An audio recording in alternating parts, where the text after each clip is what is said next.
这个空调遥控器啊，这个上面的字都看不清了，黑乎乎的一块。那今天来修一下，看看这个能修好吗？先把电池取下来，这里有个螺丝啊，先给它松掉，然后把这个壳边上给它撬开。撬的时候要控制力量，不要把外壳给它撬坏了，这样就能把外壳打开了。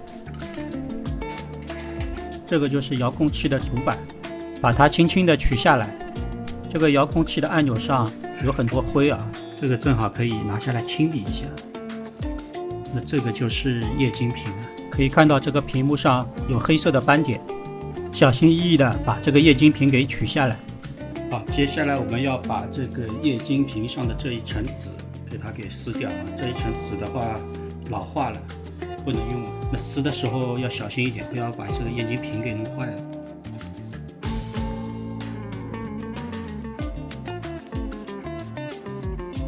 就是这个纸，可以看到这个纸上面有一块黑的地方啊，已经是老化了，已经不能用了。然后剪一张大小适合的铝箔纸，把铝箔纸贴到液晶显示屏的背后。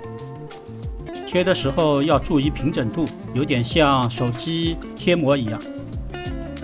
边缘多出来的部分用美工刀把它裁掉，上面再给它刮刮平。好，贴好以后就是这样的一个效果。好，接下来我会把它装回去试一下。那如果有时候遇到那个空调的接触按钮不灵的时候，往往是这边的这个导电橡皮就是氧化严重了，太脏了。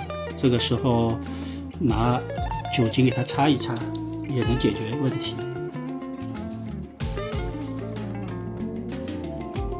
好，装好了。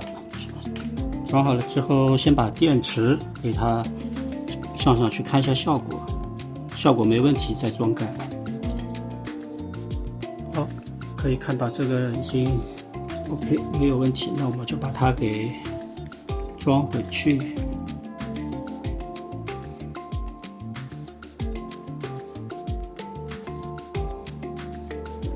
好，我们看一下它的效果已经很清楚了。这样这个空调遥控器的屏幕问题就完全修复了，这样又节省了一笔额外的开销。